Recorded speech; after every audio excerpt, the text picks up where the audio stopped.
Hello, everyone, and welcome to another episode of Autism Stories.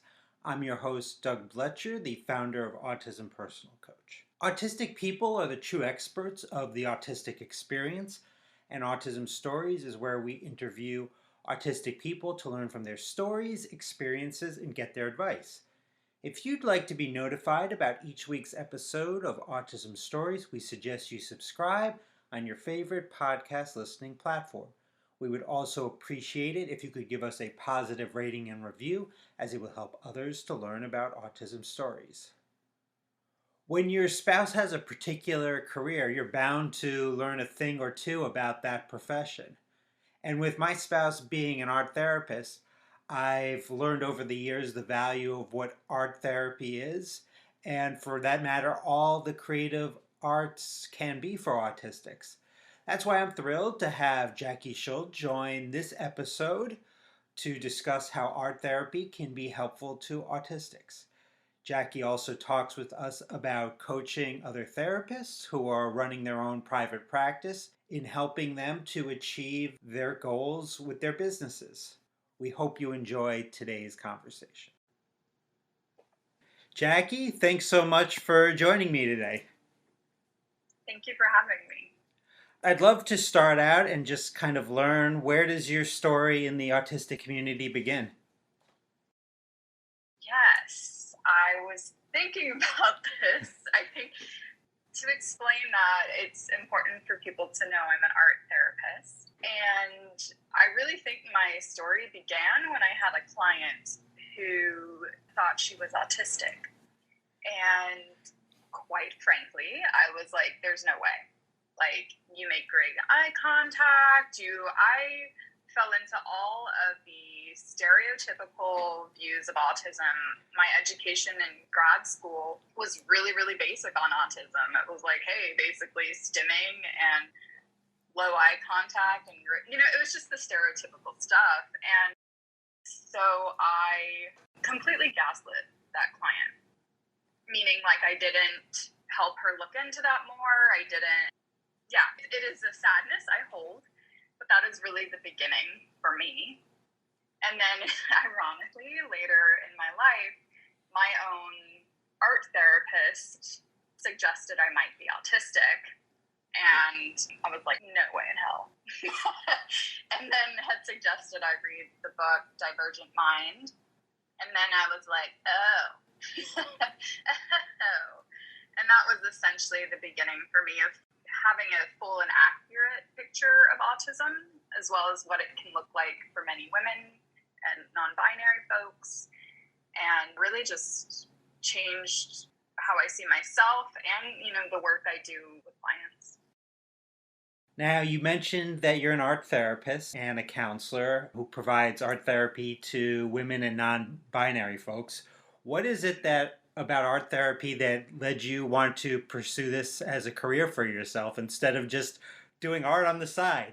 Oh my gosh, I hopped around so much. Like, I was like, ooh, maybe I want to do law school. Ooh, maybe I want to do med school. Like, I just tried so many different things that never felt like a good fit because my interests were so all over the place. And art therapy brought together my interest in art and my interest in psychology and my interest in helping people. And when I met an art therapist and saw what she did, I was like, wow, that is so me. And so I eventually pursued it. Now, I love talking with art therapists because my spouse herself is an art therapist.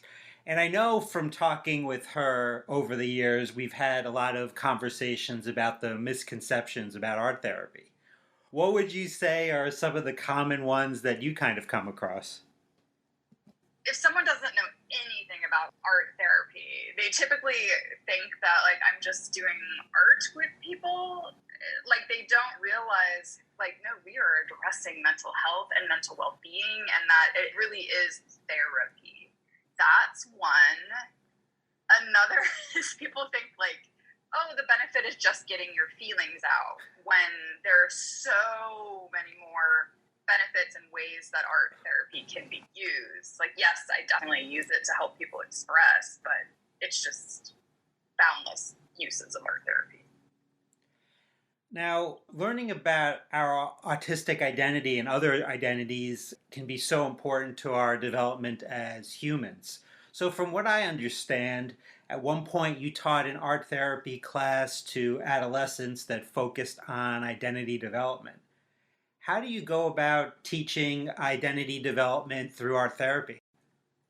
Yes, I essentially designed week-long projects. Every week there was a different project that we would focus on, and I tried to provide that structure of like, hey, here's our weekly project. So for example, one week they would make a soundtrack of their life where they would pull together songs that they felt represented who they are and then make an album cover. And I try to leave it as loose as that. Like, the rest is up to you. You can paint your album cover, you can collage it. And so every week I was helping them explore different parts of themselves through art. When I think about art therapy, my mind kind of quickly moves to alexithymic differences we as autistics have in connecting with our emotions. So it can be really difficult at times to express these things through spoken language. Have you seen art therapy being helpful in getting people to better understand and express their emotions through art tasks or activities you've done with them? Yes, absolutely. And before well, let me frame it this way, right? Now in my practice, I primarily work with newly identified autistic individuals. But before I had that specialty, I was specializing in highly intelligent women with overwhelming thoughts and emotions. And that is why I was getting so many undiagnosed autistic people coming to me. Because that is so common for unidentified autistic women, that is just like, hey, I'm having a lot of emotions, a lot of thoughts, and I don't know, it's just so much at once. It's hard to know what is what and pull it apart. It just feels like a wave. And so art therapy really helps kind of slow it down and externalize it. Like, sometimes if someone's comes in really angry and they're not entirely sure about what, we'll make a sculpture of like, okay, let's sculpt like if this anger was a monster, or like what would this monster look like? And in that process, it's like the mind is able to access different points to be like, oh, I didn't realize this. And like it slows down enough that you can start to separate this pile of emotion and understand it better. Beyond some of the things that we've kind of already discussed, what would be some other benefits of art therapy? And I know there's so many of them that you've seen with your clients. I guess I can speak more specifically to autism then, since that's what we're here talking about. I will imagine that client. Because art therapy can be working on a subconscious level as well as a conscious level. Like, the directives we're designing are like, hey, how do we accomplish these goals? And at the same time, I can be having those art directives also work on physical aspects. So a lot of autistic people also experience motor difficulties or, balance in their bodies. And so sometimes my client doesn't even know it, but I'm picking tasks that are helping them refine those skills at the same time and kind of increase their dexterity. So that's, there's a physical benefit, as well as some of the other benefits can be developing clarity or self-understanding, or one is just re-engaging with life, kind of like being excited again, and that like art can really bring you alive. Like, someone's like, oh my God, I made this. And I often see that enthusiasm carries into their personal life, where they kind of start to come alive again in their personal life. And I always think, at least for me, that when you help others, you help yourself just as much. So I'm wondering, away from your clients, how art therapy has been helpful just to you in your life. Well, one, I met with an art therapist, so like receiving my own therapy was incredibly beneficial. And then also running my own art therapy private practice has just been one of the greatest vehicles for self-growth I've ever had, because I have to take ownership of every single decision in my practice. I can no longer be like, sorry about that cancellation fee. That's what the boss says. It's like, no, that's me. And do I want to like maintain my policies and do, it's just been such a process of looking at myself and standing true to my values and designing my practice in a way that both really meets what my clients need, but also meets my own needs. So for example, I only see clients in the afternoons so that I have my mornings to kind of settle my mind and do all my creative work. And so then in the afternoon is when I can be really present.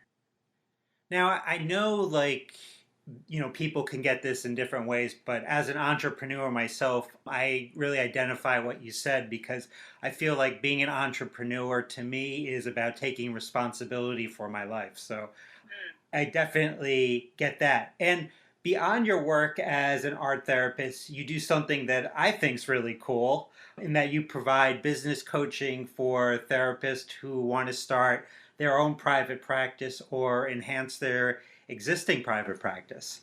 So I know personally how challenging it can be starting your own business and all the kind of the mental and emotional demands that come to you that nobody sees.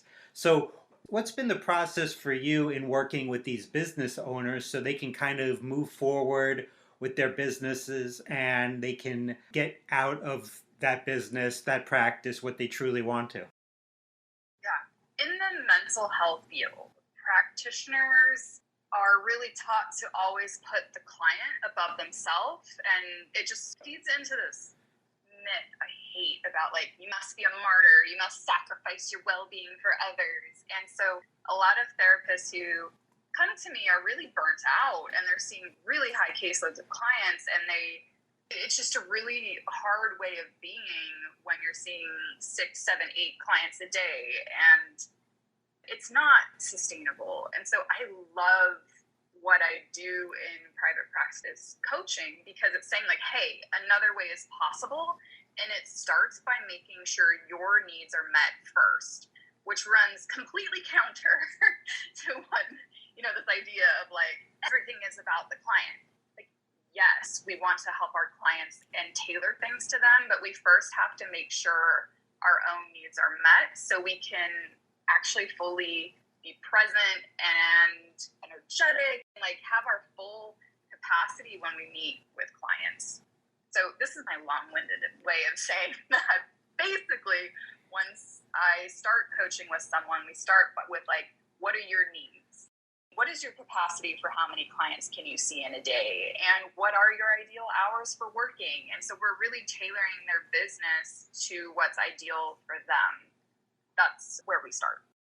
Yeah, I'm curious, what's kind of the response, like, especially with people that are just starting their practice out in the early stages when you talk to them about their mental health? Because I know initially for me, if someone did talk to me about that, I'd be like, yeah, I know it's important, but it might not be my first or second or third priority. Usually the people who come to talk to me are doing that because they're burnt out and because they're like, okay, this clearly isn't working. The group that you're speaking about is who I'm trying to reach through my writing. Like, I write almost daily about private practice, and I share all of that for free because I'm trying to change the mental health field and kind of the cultural norms and shift that, like we're mental health practitioners. Like, this field should be healthy for us too. And we should be the model for other fields, in my humble opinion. So yeah, I'm trying to shift the norms.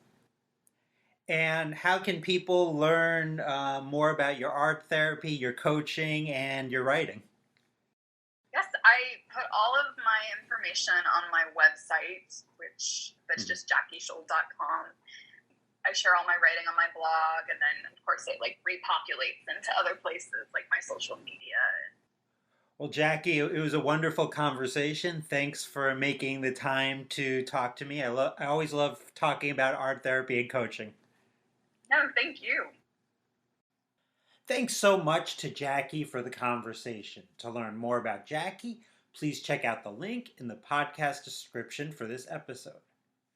Did you know that Autism Personal Coach provides extraordinary support to live self-sufficient and purpose-driven lives through our customized coaching? If this is something that you're interested in learning more about, then please visit our website, autismpersonalcoach.com, for more information. I hope you enjoyed this episode of Autism Stories, and if you did, if you could tell a friend, foe, or anyone you know about it so they could have the same enjoyable and educational experience as you when listening to Autism Stories, would be very much appreciated. Until next time, I'm Doug Bletcher of Autism Personal Coach. Talk to you then.